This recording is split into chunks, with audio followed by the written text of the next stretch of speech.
नमस्कार, property junction में आप सबका स्वागत है। मैं हूं पल्लवी नागपाल जयरथ। आज की पेशकश बेहद खास है क्योंकि जो हम मुद्दा उठाने जा रहे हैं वो बहुत खास है। आपने गाना तो सुना ही होगा, एक बंगला बने न्यारा, और ये गाना सुनकर ना एक बंगले के हम लोग सपने भी संजोने लग जाते हैं। लेकिन आजकल ये सिर्फ एक सपना ही लगता है, गानों में ही अच्छा लगता है। आजकल तो एक छोटा सा घर भी अगर बड़े से शहर में बन जाता है ना तो वो बहुत बड़ी बात होती है। ऐसे में अफोर्डेबल हाउसिंग जैसे शब्द केवल बड़ी बड़ी बातों की तरह ही लगने लग गए हैं। तो आज के शो में हम यही मुद्दा उठाने जा रहे हैं कि क्या वाकई अफोर्डेबल हाउसिंग शहरों में मुमकिन है या फिर नहीं। आज के शो में हम चर्चा इसी बारे में करेंगे और आपके लिए, आपके हक के लिए हम कुछ सवाल भी उठाएंगे। तो हम आज के शो में ये सवाल उठाएंगे कि क्या अफोर्डेबल हाउसिंग वाकई अफोर्डेबल है या नहीं है। घरों की बढ़ती कीमतों के मुताबिक क्या हमारी सैलरी भी उतनी बढ़ रही है, और क्या मेट्रो शहरों में घर खरीदना अब महज एक सपना भर रह गया है। इसके अलावा हम इस बारे में भी चर्चा करेंगे कि PMAY जैसी योजनाएं केवल कागज पर हैं या फिर हकीकत भी हैं। इन तमाम सवालों को उठाएंगे, लेकिन उससे पहले रोहित कुमार की परेशानी को समझ लेते हैं। रोहित कुमार एक मध्यम वर्गीय परिवार से आते हैं। रोहित की सालाना आय 12 लाख रुपए है और वो मुंबई में नौकरी करते हैं। लाखों लोगों की तरह रोहित का भी सपना अपना घर बनाने का है, लेकिन बढ़ती महंगाई और घरों की बढ़ती कीमत ने उन्हें अपने सपने से दूर रखा हुआ है। उन्होंने सस्ता घर खरीदने की कोशिश तो की, लेकिन मुंबई शहर में सस्ता घर ही नहीं है। जो घर सस्ते हैं या तो वो शहर से बहुत दूर हैं या फिर वहां पानी और बाकी बुनियादी सुविधाओं की कमी है। लेकिन ये हाल रोहित का अकेले का नहीं है, बल्कि उनके जैसे लाखों लोग इस परेशानी से जूझ रहे हैं। तो क्या वाकई बड़े शहरों में अब अफोर्डेबल घरों की कमी हो रही है? क्या वाकई अफोर्डेबल घर मिलना जो है अब सपना भर लगने लग गया है? आज हम इसी बारे में बात करने जा रहे हैं और इस चर्चा में हमारे साथ एक खास मेहमान भी जुड़ रहे हैं। हमारे साथ मुदस्सिर जैदी जी जुड़ रहे हैं, जो नाइट फ्रैंक इंडिया में एग्जीक्यूटिव डायरेक्टर हैं नॉर्थ के। मुदस्सिर जी, बहुत बहुत स्वागत है आपका। बहुत बहुत शुक्रिया पल्लवी जी। तो सबसे पहला जो है सर, मेरा सवाल यही है, अफोर्डेबल हाउसिंग की असल परिभाषा आखिरकार है क्या? इस तरह की हाउसिंग स्कीम्स का असल जो है वो मकसद क्या है? देखिए, अफोर्डेबल हाउसिंग दो नजरिए से देखा जा सकता है। एक नजरिया वो है जो जिसे गवर्नमेंट जो है या सरकार जो है जिसे डिफाइन करती है इनकम टैक्स एक्ट के अंदर, और जिसके अंदर वो मतलब जो सब्सिडीज देना चाहती है, जिस तरीके से वो उसको डिफाइन करती है, तो वो एक तरीका है।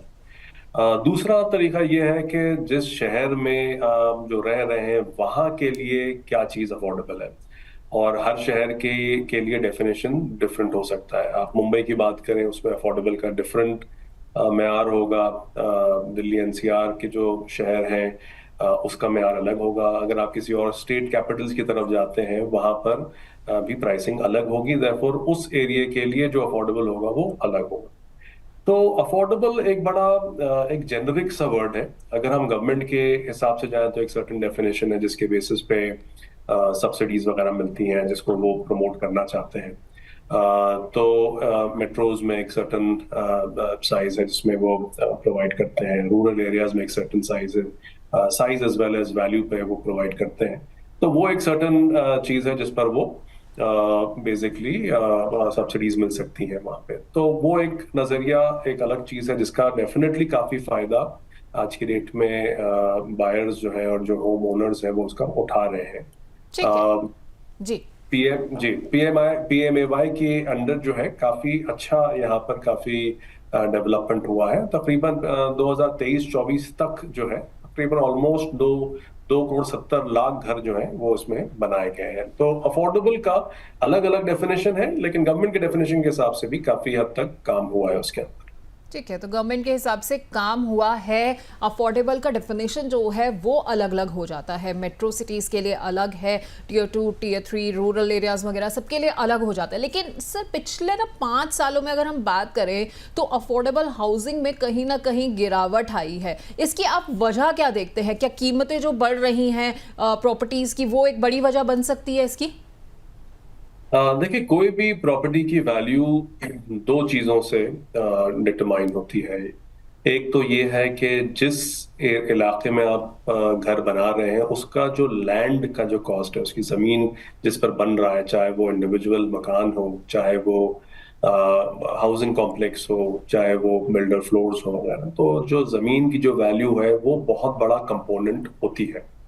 एक तो ये है। दूसरा इंपॉर्टेंट है बात जो है वो है कॉस्ट ऑफ कंस्ट्रक्शन, जो लागत लगती है उस घर को बनाने के लिए। तो इन दोनों चीजों से एसेंशियली कॉस्ट जो है वो इफेक्ट होता है। अब बड़े शहरों में ज्यादातर जो जमीनें हैं वो बहुत महंगी हो चली हैं, अनलेस के वो आप काफी आप मतलब जो पेरिफेरल एरियाज है, जो दूर के इलाके हैं, अगर आप वहां की बात करें तो शायद फिर भी जो लैंड कॉस्ट जो है फिर भी थोड़ा रीजनेबल है। लेकिन ओवरऑल लैंड कॉस्ट हर शहर में अब काफी हाई होता जा रहा है। तो इस वजह से जब तक कोई गवर्नमेंट का इंटरवेंशन ना हो, जैसे मैं गुड़गांव में हूँ और हरियाणा की एक स्कीम है जो अफोर्डेबल हाउसिंग एक्ट के अंदर आई थी, तो उसके अंदर काफी अच्छा इंटरवेंशन हुआ था गवर्नमेंट की तरफ से, जिसमें वो सारे सेक्टर्स जहाँ पर ऑलरेडी डेंसिटी खत्म हो चुकी थी, मतलब जो नॉर्मल हाउसिंग के लिए जो वो प्रोवाइड कर रहे थे, डेवलपमेंट के लिए जो एफएआर वगैरह वो खत्म हो जाए, तो वहां पर उन्होंने एडिशनल एफएआर दिया कि अफोर्डेबल हाउसिंग बनाई जाए। और पिछले कई साल, पिछले 8-10 साल में बहुत अच्छा काम उसमें हुआ है कि मतलब ये जरूरी नहीं कि बहुत दूर जाना पड़े किसी को शहर के बाहर और वहां सस्ता मकान मिले। तो गुड़गांव में मतलब हरियाणा में तो गुड़गांव के जितने भी शहर हैं, सॉरी गुड़गांव के अलावा भी जितने भी शहर हैं, वहां पर भी काफी अफोर्डेबल हाउसिंग के अंदर काम हुआ और उसमें सस्ते मकान बने। गवर्नमेंट ने बड़ी अच्छी टाइटली प्लान्ड स्कीम बनाई जिसमें साइज उन्होंने रीजनेबल रखे, प्राइसिंग उसकी एकदम ही फिक्स्ड रखी कि ये ना हो कि जो भी उसको बना रहा है वो उसमें प्रॉफिटेरिंग करे। और उन लोगों को उन्होंने दिया जहां पर जिनका ऑलरेडी कोई मकान नहीं था, तो उसमें ये दिखाना पड़ता था कि आपके पास नहीं है मकान, ये प्रूव करना पड़ता था, और इसके अलावा आपको लॉटरी सिस्टम के अंडर मिलता था। तो काफी अच्छा काम हुआ है। लेकिन हर शहर में जहां पर इस तरह के कोई स्पेशल इंटरवेंशन नहीं है, वहां पर जमीनों के दाम और कॉस्ट ऑफ कंस्ट्रक्शन जो नॉर्मली प्रोडक्ट में इस्तेमाल होता है वो काफी बढ़ता गया है पिछले कई सालों में, स्पेशली कोविड के बाद बहुत बड़ा है। तो जो जो चीजें लगती हैं इसमें, स्टील, सीमेंट, ब्रिक्स वगैरह, ये सब के दाम बहुत बढ़े हैं। तो इस वजह से अफोर्डेबल हाउसिंग एक तरीके से बड़ा मुश्किल हो गया डेवलपर्स को बनाना। इस वजह से भी काफी हद तक कमी आई है ओवरऑल नए डेवलपमेंट्स और नए प्रोडक्ट्स लाने में। ठीक है, आपने कहा कि गवर्नमेंट ने जहाँ पर इंटरवेंशन किया वहाँ पर जो है अफोर्डेबल हाउसिंग को बढ़ावा मिला है, लेकिन चूंकि महंगाई काफ़ी ज़्यादा हो गई है तो शायद यही वजह है कि डेवलपर्स जो है अब अफोर्डेबल हाउसिंग में हाथ आजमाने से बच रहे हैं, यानी कि गवर्नमेंट के इंटरवेंशन की हमें ज़्यादा ज़रूरत है यहाँ पर। देखिए, इसमें अगर अफोर्डेबल हाउसिंग लार्ज स्केल पर बनाना है तो मेरे हिसाब से गवर्नमेंट का योगदान बहुत जरूरी है। इसमें कई तरीके से, या तो इस तरह के कोई पॉलिसी इनिशिएटिव्स आए जिससे इंसेंटिव मिले अफोर्डेबल हाउसिंग बनाने में शहरों के बीच में, जिसका एग्जांपल अभी मैंने दिया हरियाणा अफोर्डेबल हाउसिंग एक्ट के अंदर। दूसरा तरीका है कि इंफ्रास्ट्रक्चर प्रोजेक्ट जो है, जो कि सरकार डेफिनेटली इस पर अटेंशन दे रही है, लेकिन ये हमने देखा है कि उन शहरों में दाम बहुत ज्यादा बढ़ जाते हैं जहां पर ट्रैवल करना या फिर एक जगह रहने से दूसरी जगह जहां पर काम करते हैं वहां ट्रैवल करना अगर बहुत मुश्किल है या बहुत टाइम लगता है तो वहां पर दाम बहुत बढ़ते हैं। लेकिन अगर शहर से काफी सारे अच्छे इजी एक्सेस के अगर कॉरिडोर्स बनाए जाएं और 25-50 किलोमीटर दूर भी अगर कोई रह के आसानी से घंटे भर के अंदर पहुंच सकता है, तो मेरे हिसाब से वो एक और जरिया है जिससे अफोर्डेबल हाउसिंग बन सकता है। तो जरूरी नहीं है कि कोई शहर के अंदर रहे, शहर से दूर भी रह सकता है। इनफैक्ट बेहतर है कि शहर से दूर रहे। आबो हवा भी वहां पर जो है वो बेहतर होगी, पोल्यूशन भी कम होगा। और वहां से आए काम करने के लिए, अगर जैसे यहाँ पर नॉर्थ में आरआरटीएस बन रहा है और दूसरी चीजें वो हो रही हैं, अवेलेबल हो रही हैं, दूसरे बड़े प्रोजेक्ट्स आ रहे हैं, ये भी एक जरिया है जिससे लोग दूर रह के, जहां पर जमीनों के दाम कम हैं जी। और उस तरीके से कम दाम में घर बन सकते हैं और लोग शहर में आके काम कर सकते हैं। तो ये एक तरीका है। जी। दूसरा ये है कि जो कि और दूसरे इनिशिएटिव्स भी थे कि और नए शहर बसाए जा रहे थे कि हर कोई जरूरी नहीं है कि हर कोई जो है वो बड़े शहर आके ही काम करे। अगर हम टियर 2 टाउन्स या टियर 3 टाउन्स में इतना ज्यादा इकोनॉमिक एक्टिविटी बढ़ा दें, उसको इंसेंटिवाइज करें, तो लोगों को बड़े शहरों की तरफ आने की जरूरत ना पड़े। अपने ही शहर में या गांव से छोटे शहरों में जाके वहां पर भी काम किया जा सकता है। तो ये कोई आसान कोई प्रॉब्लम का मतलब इसका सोल्यूशन नहीं है। लॉन्ग टर्म इसके लिए इनिशिएटिव्स की जरूरत है, लेकिन इसमें गवर्नमेंट के योगदान की बहुत जरूरत है, जिसमें infrastructure, policy as well as जो इकोनॉमिक इंसेंटिवाइजेशन की जरूरत है, जिससे जरूरी ना हो कि हर कोई जो है बड़े शहर में आके काम करे। ठीक है, ये आपने बात बहुत सही की है कि गवर्नमेंट को जो है बहुत सारा यहाँ पर रोल जो है वो निभाना होगा। सबसे पहला जो है कि इंफ्रा पर काम करना होगा, क्योंकि जब तक इंफ्रा नहीं डेवलप होगा, अगर एक व्यक्ति जो है वो शहर के बाहर भी जाकर रह रहा है, उसके पास इंफ्रा नहीं है, ऑफिस कैसे आएगा, उसको बेसिक फैसिलिटीज जो है वो नहीं मिल रही है, साफ पानी हवा नहीं मिल रहा है, तो उसके लिए कहीं ना कहीं दिक्कत हो जाएगी। तो अब आपको क्या लगता है कि इस वक्त जो है गवर्नमेंट को क्या रणनीति अपनानी चाहिए जिससे कि ये रास्ता जो है आसान हो जाए? क्योंकि अगर मैं बात करूं दिल्ली जैसे शहर की, मुंबई जैसे शहर की, दिल्ली के भी आसपास एनसीआर बहुत बड़ा एरिया तो बना दिया गया है, लेकिन अगर ऑफिस आपका दिल्ली में है और आपको सोनीपत या कहीं से भी आना है तो बहुत टाइम लगता है। तो एनसीआर को आपने इतना बड़ा रेंज में तो लेके आ गए, लेकिन उसमें अगर उतना अच्छा इंफ्रा नहीं है कि आप 1 घंटे के अंदर ऑफिस पहुंच जाए, तो उसका फायदा नहीं कुछ मिल पा रहा। सही कह रही हैं आप। मैं ये कहूंगा कि डेफिनेटली गवर्नमेंट की इस तरफ नजर है और कई सारे ऐसे इंफ्रास्ट्रक्चर इनिशिएटिव्स ऑलरेडी चल रहे हैं और अंडर कंस्ट्रक्शन है। मेरे हिसाब से आगे जाके इसका असर डेफिनेटली दिखाई देगा।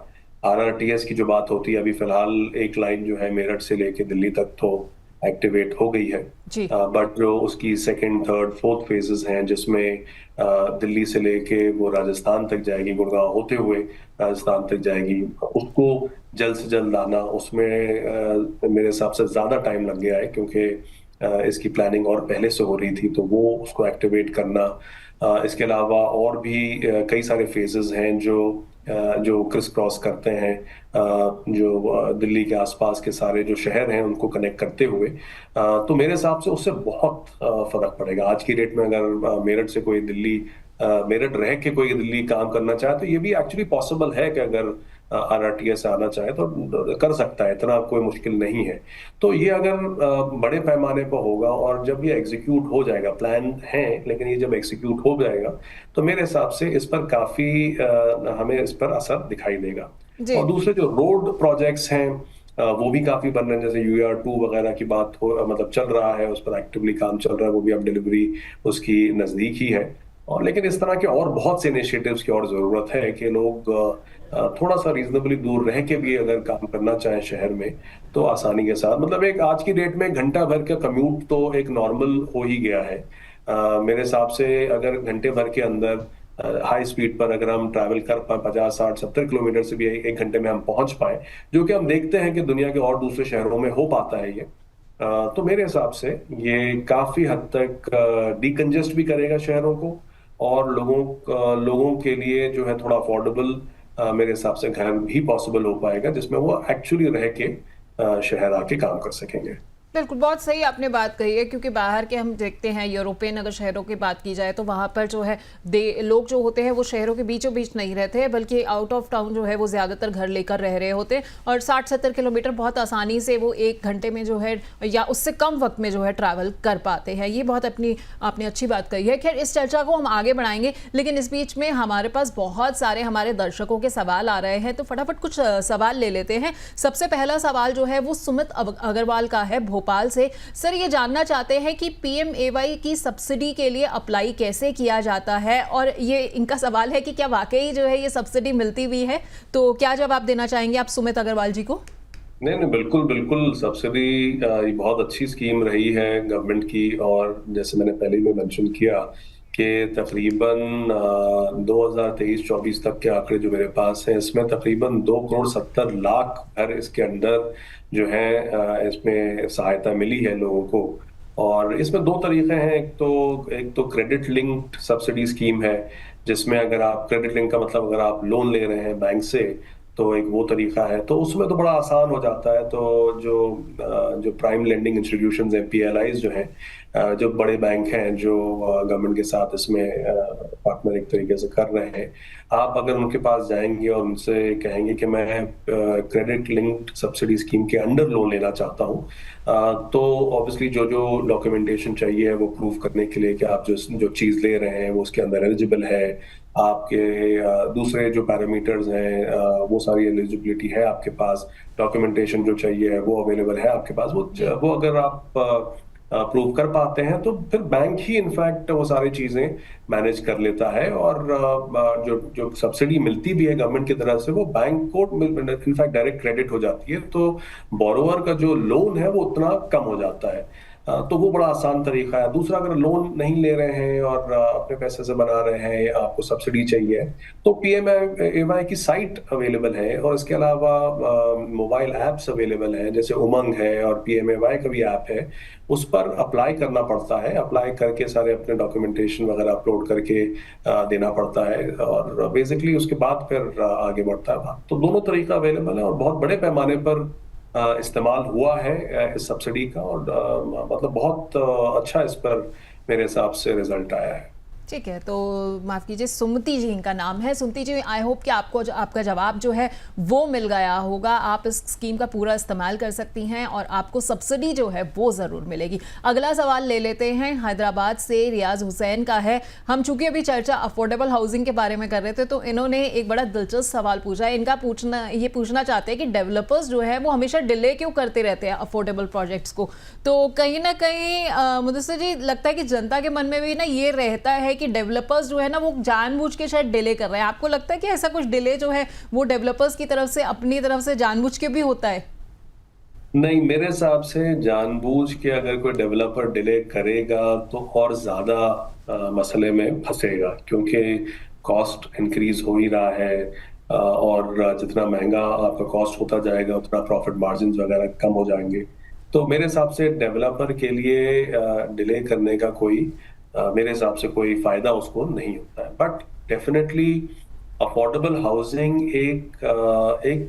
मैं कहूँगा कि आसान काम नहीं है, क्योंकि डेवलपर जो है वो जब भी अफोर्डेबल हाउसिंग का काम लेता है, डेफिनेटली उसमें उसके मार्जिन्स कम होते हैं, और वो वॉल्यूम पर बेसिकली काम कर रहा होता है, इन द सेंस के अफोर्डेबल हाउसिंग के लिए वो ज्यादा यूनिट्स बनाता है। उसका मतलब जो प्रोजेक्ट उसका जो प्लानिंग होती है उसमें ज्यादा यूनिट्स बनाने की होती है, और उसके मार्जिन्स, क्योंकि ओवरऑल प्रोडक्ट का कॉस्ट और प्रोडक्ट का जो वैल्यू आप जिस पर बेच रहे हैं वगैरह वो लिमिटेड रहता है, तो उसमें जो मार्जिन्स होते हैं और एब्सोल्यूट नंबर्स जो अपने प्रॉफिट्स के उसमें लिमिटेड होते हैं। तो मेरे हिसाब से अगर वो डिले करेगा तो बहुत चांसेस होते हैं कि उसका प्रॉफिट मार्जिन उसमें गायब हो जाए उसमें। तो प्रॉब्लम आते हैं जब एग्जीक्यूशन कैपेबिलिटी की कई बार कमी होती है। मैंने देखे हैं कि कई अफोर्डेबल हाउसिंग के प्लेयर्स हैं जो अच्छी टेक्नोलॉजी इस्तेमाल करते हैं, जैसे माय वन शटरिंग वगैरह का वो करते हैं, लेकिन वो तभी पॉसिबल होता है जब वो अच्छे खासे वॉल्यूम्स कर रहे हों, और उसमें ऑब्वियसली अपफ्रंट कॉस्ट और कैपिटल जो है ज्यादा लगता है। तो जो लोग कर पाते हैं वो टेक्नोलॉजी इस्तेमाल कर पाते हैं। तो हमने ऐसे देखे हैं कई डेवलपर जिन्होंने बहुत अच्छे तरीके से डिलीवरी की है, और बहुत इतने नंबर्स की है जहाँ नॉर्मल डेवलपर भी नहीं कर पाता है। लेकिन कई बार हमने देखा है कि अफोर्डेबल हाउसिंग में वो लोग वही डेवलपर घुसते हैं जो कभी कभार नए होते हैं। तो कई बार हमने ये देखा है कि वो मैनेज करने में उनकी जो एबिलिटी होती है कई बार वो उतनी नहीं होती है। तो जो बायर से तो मेरा ये हमेशा यही कहना होता है कि जांच पड़ताल सही से करें और ट्रैक रिकॉर्ड देखें और समझें कि क्या डिलीवरी का उनका वो रहा है। रिकॉर्ड जहां पर अच्छा हो और उन्होंने एक एस्टैब्लिश रिकॉर्ड बनाया हो, कई सारी डिलीवरीज की हो, टाइमली की हो, तो मेरे हिसाब से वहां पर ही ज्यादा अपना मतलब फोकस रखें। इसमें स्कोप ऑफ एरर बहुत कम होता है। जी। क्योंकि अगर कई बार ये रहता है कि फिर अगर उनको लगता है कि जितना अगर उनके उसमें से निकल गया है, मतलब प्रॉफिट्स खत्म हो चुके हैं, हम्म। तो कई बार उनको फिर ये रहता है कि मैं और पैसा लगाऊं तो और ज्यादा डूबेगा, तो उसमें वो कई बार अटक जाता है। तो अच्छे डेवलपर्स जिनका ट्रैक रिकॉर्ड हो उनको चूज करें, तो मेरे हिसाब से इस तरह के रिस्क कम होंगे और अफोर्डेबल में भी काफी ठीक ठाक ही एक्सपीरियंस कई लोगों का रहा है। ठीक है, तो रियाजी आपको एक अच्छे डेवलपर को चूज करना है, क्योंकि जो अच्छा डेवलपर होगा वो कभी भी अननेसेसरी डिले कभी नहीं करेगा, क्योंकि जैसा कि अभी सर ने भी बताया कि उससे क्या होगा कि उसके अपने मार्जिन जो होते हैं वो कम होते जाते हैं। अगला सवाल सोनीपत से नीलिमा घोष का है। ये कह रही है कि मेरे बजट में रेडी टू मूव इन घर तो फिलहाल इन्हें नहीं मिल रहा है, क्या अंडर कंस्ट्रक्शन लेना सही रहेगा? मुदस्सिर जी, अक्सर हमने देखा है कि अंडर कंस्ट्रक्शन लेते हुए जितने भी लोग होते हैं ना, उनको कहीं ना कहीं एक डर सताता है कि भाई ऐसा ना हो कि बिल्डर जो है अननेसेसरी डिले करता जाए। रेरा के आने से पहले तो ये दिक्कत बहुत ज़्यादा हो रही थी, क्योंकि प्रोजेक्ट्स में 7-7, 8-8 साल के भी डिले हम लोगों ने देखे हैं, खासतौर पर एनसीआर में। तो आप इनको क्या सलाह देंगे कि क्या रेडी टू मूव इन के बजाय ये एक अंडर कंस्ट्रक्शन जो है घर अब ले लें, क्योंकि बिल्डर्स पे कहीं ना कहीं एक बिल्डर्स में जो है डर तो है ही सही? देखिए, ready to move in obviously सबसे सेफ तो वही है, आपके सामने है, रेडी है, आप इमीडिएटली यूज कर सकते हैं उसको। लेकिन जैसे उन्हीं ने कहा कि रेडी टू मूव इन अगर बजट में नहीं है तो ऑप्शन तो बचता वही है कि अंडर कंस्ट्रक्शन देखें।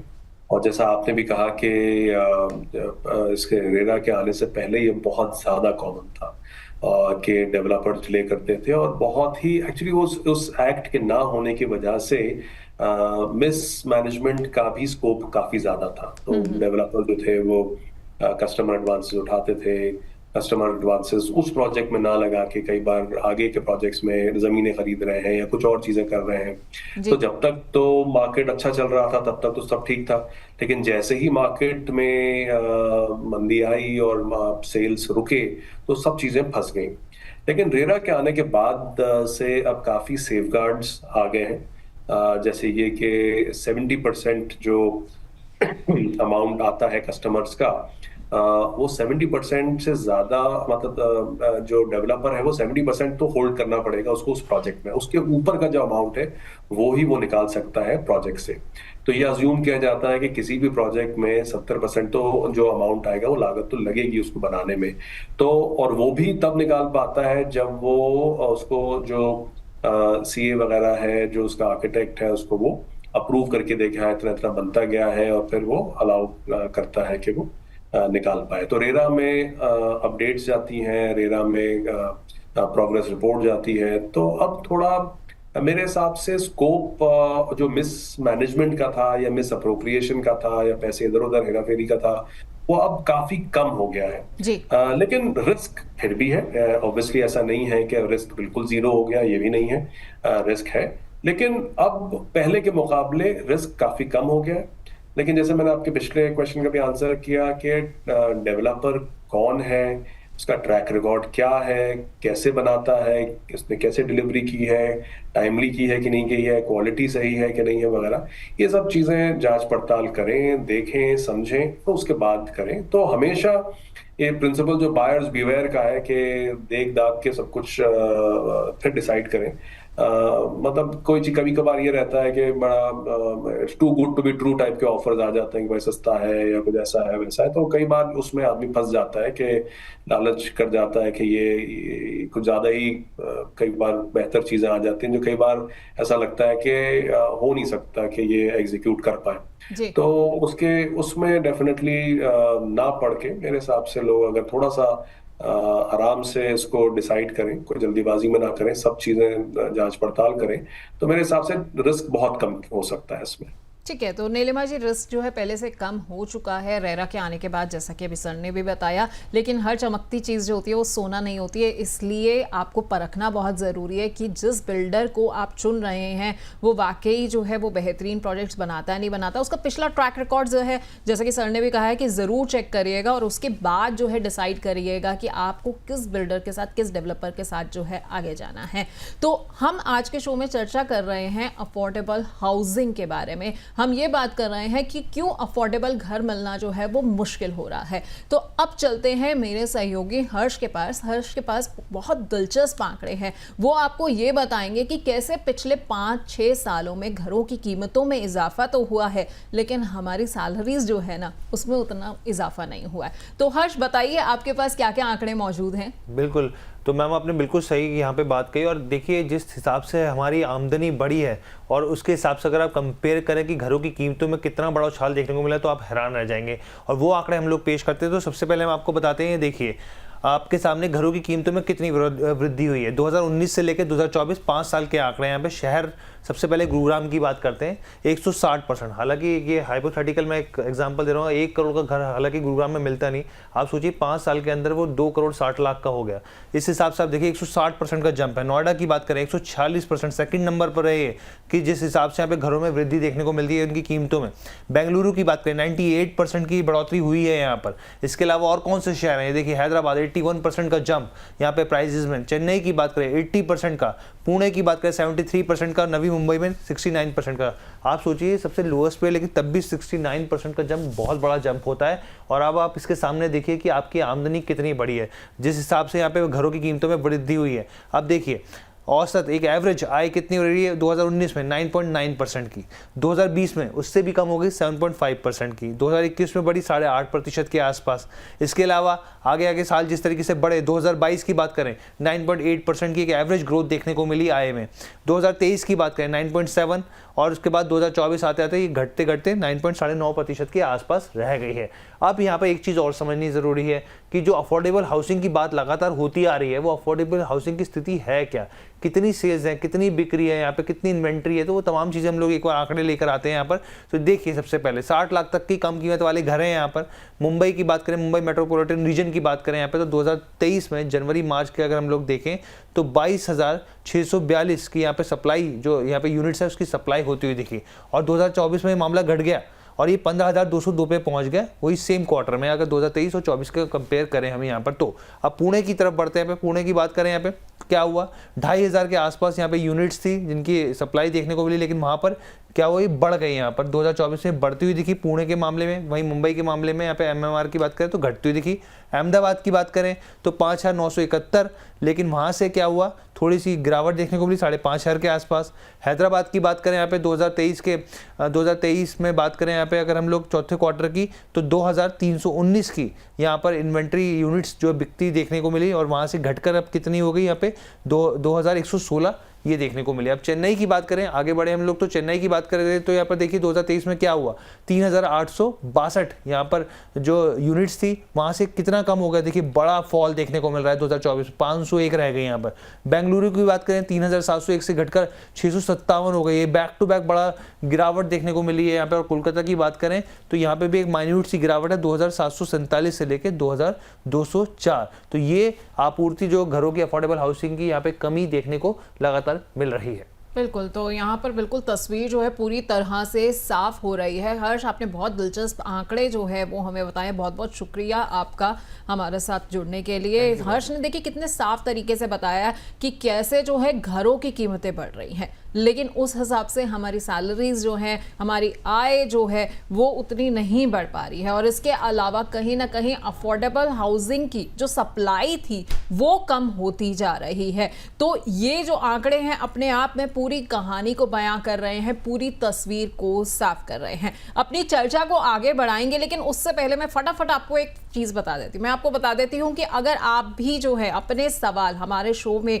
भेजना चाहते हैं, हमारे एक्सपर्ट से अपने सवाल पूछना चाहते हैं, तो उसका तरीका बहुत आसान है। आपको क्या करना है, सबसे पहले अपने व्हाट्सएप पे जाना है, वहां पर जाकर लिखना है प्रॉप, और ये जो नंबर आपको दिया गया है स्क्रीन पे 9354027995, इस नंबर पे आपको अपने सवाल जो है वो हमें व्हाट्सएप करने हैं।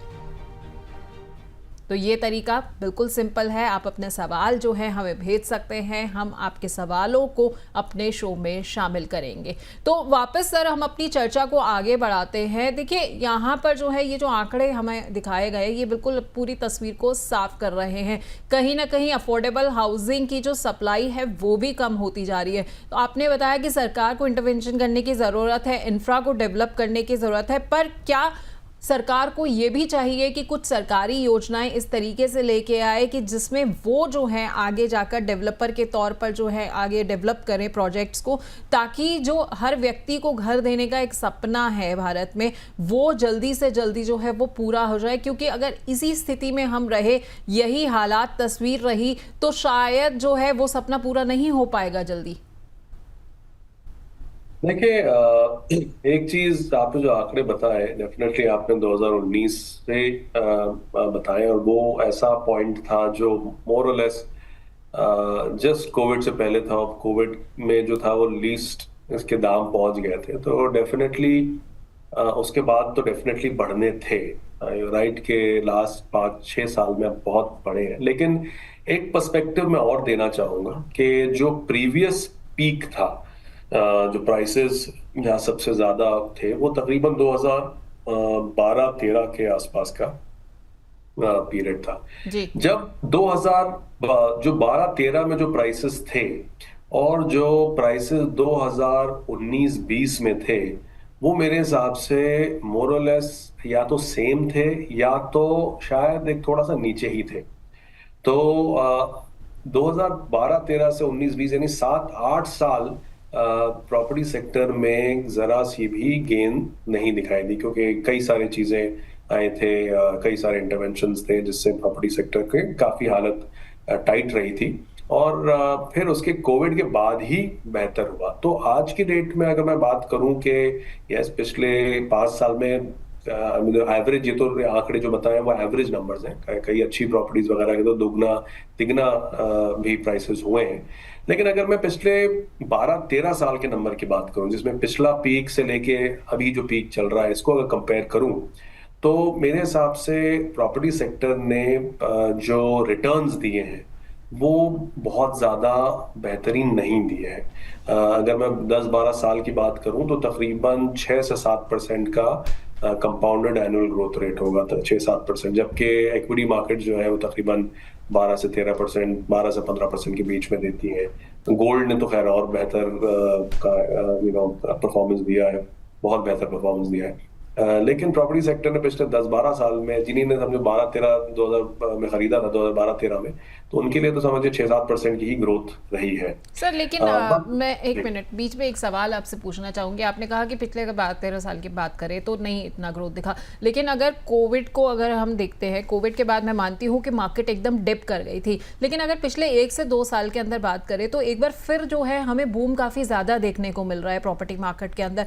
कीमतें जो हैं वो घरों की अचानक बढ़ गई हैं। सिर्फ ऐसा नहीं कि अपार्टमेंट्स की कीमतें बढ़ रही हैं, ज़मीन तो एकदम ऐसा हो गया है खासतौर पे मेट्रो शहरों में कि खरीदना भर जो है अब सपना सा लगने लग गया। प्लॉट्स की कीमतें बहुत ज़्यादा बढ़ गई हैं। तो कहीं ना कहीं ये जो बढ़ती कीमतें हैं ये हमें अफोर्डेबल हाउसिंग से दूर ही तो कर रही हैं।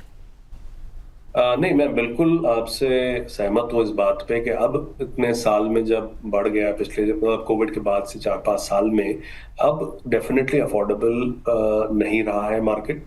एक तो अफोर्डेबल सेक्टर है जो कि अब उसमें कुछ मिल ही नहीं रहा है, और जो नॉर्मल जो प्रॉपर्टीज अवेलेबल है वो भी अब पहुंच के बाहर जा रही है। तो डेफिनेटली अब वो टाइम आ गया है जहां पर अब मुझे डेफिनेटली लगता है कि वो अनअफोर्डेबल हो गए हैं, और डेफिनेटली अब स्पेशल इंटरवेंशंस की जरूरत है अगर अफोर्डेबिलिटी बढ़ानी है। और नया स्टॉक स्पेशली बड़े शहरों में अगर अफोर्डेबल दाम पर लाना है तो मेरे हिसाब से प्राइवेट सेक्टर तो ये डेफिनेटली नहीं कर सकता, क्योंकि फाइनली वो भी जो जमीनें हैं वो लेके बनाता है, जो चीजें लागत लगती है वो तो लगती ही है। तो मेरे हिसाब से beyond a certain level private sector से बहुत ज्यादा उम्मीद नहीं है कि वो बहुत ज्यादा कुछ इसमें कर पाएगा, अनलेस गवर्नमेंट की तरफ से कोई मेजर इंटरवेंशन आते हैं, जो कि ऑलरेडी जैसे पहले भी कहा मैंने ऑलरेडी है इन द वर्क्स। और वो जब एक्चुअली वो हो जाएंगे, इम्प्लीमेंट हो जाएंगे, तब हम डेफिनेटली इस पर काफी असर देखेंगे। मेरे हिसाब से काफी नए प्रोजेक्ट्स जो हैं जो शहरों से 50, 70, 80 किलोमीटर दूर बनेंगे और वहां से ट्रैवल लोग करेंगे, तो अफोर्डेबल जगहों पर रह के ट्रैवल करके काम किया जा सकता है। डेफिनेटली इस पर मेरे हिसाब से अगले 4-5 साल में काफी कुछ इस पर हम इंटरवेंशंस देखेंगे। बिल्कुल। और ये सर बहुत अच्छा आप पॉइंट रेज कर रहे हैं कि गवर्नमेंट को इस तरफ जो है काम करने की सबसे ज़्यादा इस वक्त सख्त ज़रूरत है कि इंफ्रा को डेवलप किया जाए ताकि ऑफिस आने जाने के लिए जो है वो रास्ते अच्छे बन जाएं और हम जो है ना डिपेंडेंट नहीं रह जाए कि अगर मैं दिल्ली में रहती हूँ तो मुझे दिल्ली में मेरा ऑफिस है, मुझे वहीं रहना है। हम एनसीआर में आगे की तरफ बड़े 60-70 किलोमीटर जो ट्रैवल है वो आसान हो जाए, तभी जो है ये जो प्रॉपर्टी की बढ़ती हुई कीमतें हैं उस पर कुछ एक हद तक जो है लगाम लग पाएगी और जो अफोर्डेबल हाउसिंग का सपना जो है हम लोग देख रहे हैं वो थोड़ा सा पूरा होने की तरफ जो है आगे बढ़ेगा। खैर, कुछ और दर्शकों के सवाल जो है वो हमारे पास आ रहे हैं, लगातार बहुत सारे सवाल आ रहे हैं, तो कुछ और सवालों को भी शामिल कर लेते हैं। बेंगलुरु से पार्वती नायर का अगला सवाल है। पार्वती नायर जो है ये बेंगलुरु से अपना सवाल भेज रही है। ये कह रही हैं कि क्या मकान खरीदने के बजाय रेंट पर रहना जो है वो एक बेहतर ऑप्शन है? बेंगलुरु में तो सर बहुत ज़्यादा कीमतें जो है लगातार बढ़ी हैं, तो मुझे लगता है कि कहीं ना कहीं जो लोग भी वहाँ पे जाते हैं, नौकरी करने के लिए जाते हैं, घर खरीदना चाहते हैं, कहीं ना कहीं जो है अब जूझ रहे हैं क्योंकि कीमतें इतनी ज़्यादा बढ़ चुकी है। तो ये जानना चाहती है रेंट पे रहें तो वही बेहतर रहेगा? देखिए, अगर आप किसी इस चीज को एज अ फाइनेंशियल डिसीजन के तौर से देखें तो मेरे हिसाब से मेरा आंसर होगा हाँ। क्योंकि जो रेंटल यील्ड्स जिसे कहते हैं कि प्रॉपर्टी के दाम के सामने रेंट जो मांगा जा रहा है वो कितना परसेंटेज है उसका सालाना, तो ऑन एन एवरेज इंडिया में जो रेंटल यील्ड रहता है वो तकरीबन 1.5 से 3% के बीच में रहता है। प्रॉपर्टी वैल्यू का सालाना आपको 1.5 से 3% का आपको रेंट मिलेगा। अगर आप यही पैसा अगर आप एफडी में भी डाल दें तो भी आपको 7-8% मिल सकता है। तो रेंट पे रहने में अगर आपको जो एक समझिए एक सर्टन प्रॉपर्टी जो एक सर्टन प्राइस पर मिल रही है वो आपको आप समझिए कि वो चीज आपको जो बहुत बहुत 2.5-3% पर आप उसको ले पा रहे हैं, जबकि आप अगर वही पैसा आप उसमें डालें एफडी में डालें तो भी आप 6-7%, 8% जो भी आप टेन्योर कर लें आप कमा सकते हैं। तो अगर फाइनेंशियल एस्पेक्ट से देखें तो बिल्कुल सही है कि आप रेंट पर रहें, आपको सस्ता पड़ेगा, आप बेहतर जगह रह पाएंगे कम कम पैसे में। अगर आप वही पैसा लगाते हैं खरीदने में तो आप शायद और दूर आपको रहना पड़ेगा और आपका जो क्वालिटी ऑफ लाइफ थोड़ी उतनी बेहतर ना हो। तो फाइनेंशियली यस ये जो है बेहतर है, लेकिन घर जो होता है वो सिर्फ एक फाइनेंशियल डिसीजन नहीं होता है। आपकी जो एक इमोशनल कनेक्ट है, आपका अपना घर जिसे आप कहना चाहेंगे, अपने तरीके से बनाना चाहेंगे, अपने तरीके से रहना चाहेंगे, अपने तरीके से सजाना चाहेंगे, वो आप रेंटल पे कभी कर नहीं सकते। और दूसरा ये कि हर 1 साल, दूसरे साल, तीसरे साल चेंज करना, तो पूरा जो हैसल होता है और आपको एक फीलिंग आती है कि भाई आप अपने घर में नहीं रह रहे हैं, आप किसी और के घर में रह रहे हैं, चाहे आप उसका रेंट दे रहे हो, लेकिन एक फीलिंग और एक अपनाइयत जो होती है वो नहीं आती है। तो एक इमोशनल वाला जो एक एंगल है वो चीज जो है वो नहीं दे पाती है। तो जिसको सिर्फ एक फाइनेंशियल एंगल के तरीके से देखना, और ऐसे बहुत से लोग हैं इनफैक्ट जो आज की जनरेशन जो जेनजी कहा जाता है उसको ये डिसीजन नहीं लेना है। मैंने ये बहुत देखा है कि उनको एक फ्रीडम चाहिए है, उनको किसी एक शहर में अपना मतलब जरूरी नहीं कि अपने जड़ें डालनी हो कि हम वहीं रहेंगे, यहाँ लिया तो यहीं रहेंगे, ऐसा नहीं है। उनको फ्रीडम चाहिए, मोबिलिटी चाहिए, कभी बैंगलोर में है, कभी दिल्ली आ गए, कभी बॉम्बे चले गए, तो उनको वो फ्रीडम के तहत वो रेंट प्रेफर करते हैं। तो उन लोगों के लिए यस, अगर जिनको इमोशनली कोई इस तरह का कनेक्ट नहीं है तो financially definitely it makes more sense कि आप रेंट करें। लेकिन अगर लॉन्ग टर्म आप एक रखना चाहते हैं, एक एसेट बनाना चाहते हैं, तो उस लिहाज से एज वेल एज एक इमोशनल रूटेड कनेक्ट होने की बिना पर आप जरूर डेफिनेटली खरीदें। ठीक है, तो पार्वती जी देखिए, डिसीजन जो है आपको लेना है, आपकी ज़रूरत के हिसाब से लेना है। अगर आपको लगता है कि 6 महीने 1 साल के अंदर जो है मुझे नौकरी के लिए बदलना पड़ेगा अपना शहर, तो बेटर है आप रेंट पे रह सकती हैं। लेकिन अगर आपको लॉन्ग टर्म जो है बेंगलुरु में ही रहना है, तो जैसा कि सर ने भी बताया कि एक असट होती है, उसके साथ एक इमोशनल बॉन्डिंग होती है, हम अपने घर को अलग तरीके से रखते हैं, तो उस हिसाब से ज़रूर सोचिएगा। खैर, हम चूँकि अंतिम पड़ाव की तरफ अब बढ़ रहे हैं, तो मैं आपसे ना सर 2 लास्ट के क्वेश्चंस बस पूछना चाहती हूँ। पहला मेरा सवाल है, अगर मैं अफोर्डेबल हाउसिंग की बात करूँ, आपको क्या लगता है, आपको पर्सनली क्या लगता है कि किस शहर में सबसे अच्छे तरीके से अफोर्डेबल हाउसिंग पर काम हुआ है? देखिए, कई शहर हैं मेरे हिसाब से जो जहां पर इंफ्रास्ट्रक्चर जहां पर अच्छा डेवलप हुआ है, वहां पर अफोर्डेबल हाउसिंग मेरे हिसाब से बड़ा अच्छा एज अ सेक्टर काफी अच्छा डेवलप हुआ है। तो कुछ शहर जैसे दिल्ली एनसीआर के भी जो इलाके हैं जहां पर अच्छे प्रोजेक्ट्स जहां से दूर रह के काम किए जाते हैं, दिल्ली एनसीआर में काफी काम हुआ है। पॉलिसी इंटरवेंशन भी हुआ, जैसे मैंने पहले भी मेंशन किया, हरियाणा में पॉलिसी इंटरवेंशन के अंदर काफी मतलब वेल बिल्ट प्रोजेक्ट्स जो हैं बड़े अच्छे दाम में 25-30 लाख रुपए में अच्छे अच्छे जगहों पर यहाँ पर मिल पाए हैं। हालांकि छोटे हैं वो 450 स्क्वायर फीट वगैरह के, लेकिन फिर भी अफोर्डेबल है, जिसको जरूरत है उसके लिए तो वही बेहतर है।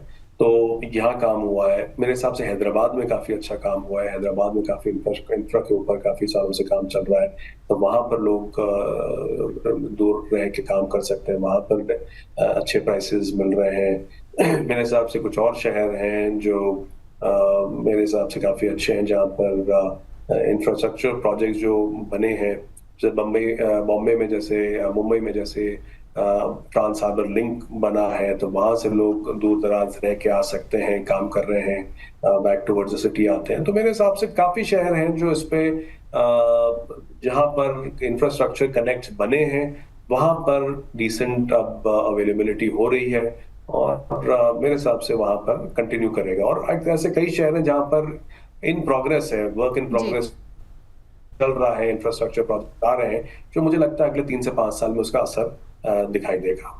ठीक है, तो दिल्ली एनसीआर हो गया, हैदराबाद हो गया, मुंबई हो गया, ये ऐसे शहर हैं जहाँ पे अफोर्डेबल हाउसिंग में ठीक ठाक अच्छा काम जो है हो चुका है। आखिर में एक सवाल मैं बस जानना चाहूँगी आपसे, अफोर्डेबल हाउसिंग जैसे शब्द का इस्तेमाल ना हमने देखा है कि अक्सर ना बहुत सारे बिल्डर्स ने ब्रांडिंग के लिए भी करते हैं, चाहे वो घर उतना अफोर्डेबल हो ना हो, उस कैटेगरी में फॉल करे ना करे, लेकिन ब्रांडिंग जो है ना इससे होती है, क्यों? क्योंकि लोग अट्रैक्ट हो जाते हैं कि शायद ये सस्ते घर जो है वो हमें दे रहे हैं, शायद ये जो है कुछ गवर्नमेंट रिलेटेड स्कीम्स के तहत जो है वो दे रहे हैं। तो आपको लगता है कि इस पर रोक लगनी चाहिए?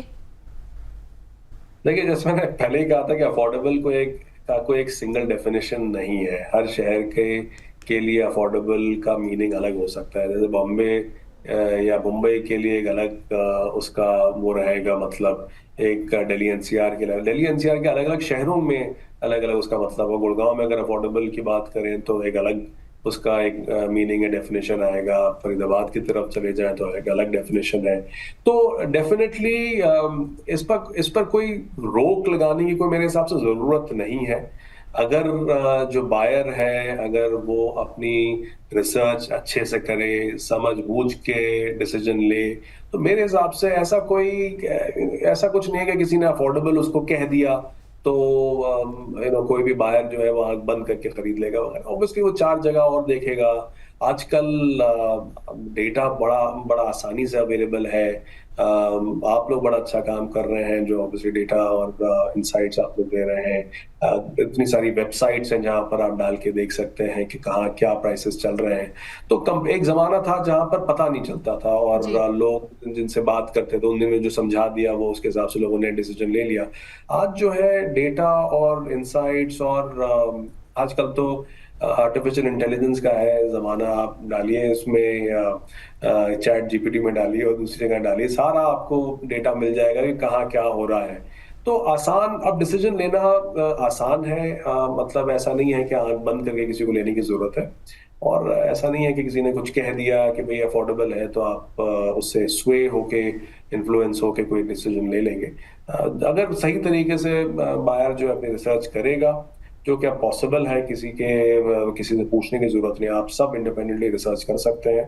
आप वो करें तो आपको बहुत अच्छे तरीके से समझ में आ जाएगा कि क्या चीज आप ले सकते हैं, कहाँ लें, और किस तरीके की लें।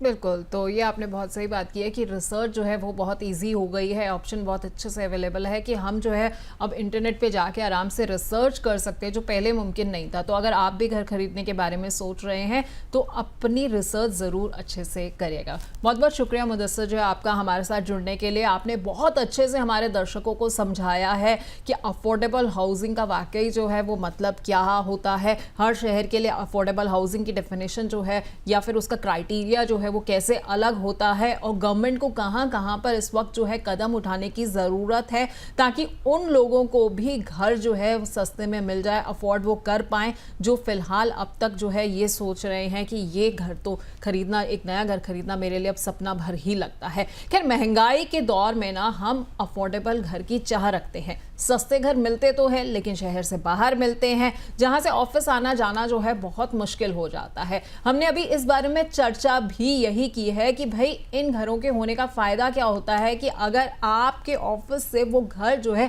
वो 2 घंटे या 3 घंटे की दूरी पर है, शहर के अंदर आपको सस्ता घर मिलता नहीं है, शहर के बाहर आप जा नहीं पा रहे हैं, तो ऐसे में सरकार को इस तरफ अब ध्यान देने की जरूरत है। सरकार को इंफ्रा डेवलप करने की जरूरत है ताकि अगर आप 60-70 किलोमीटर से भी दूर से आ रहे हैं ना, तो 1 घंटे के अंदर आप आराम से ऑफिस पहुंच जाएं और वहां पर जब आपको वापस जाना हो तो एक ऐसे घर में जाएं जिसे आप अपना कह सके, आपको सारी सुविधाएं मिले, अच्छा पानी मिले, साफ पानी मिले, साफ हवा भी मिले और आप चैन की सांस ले पाएं।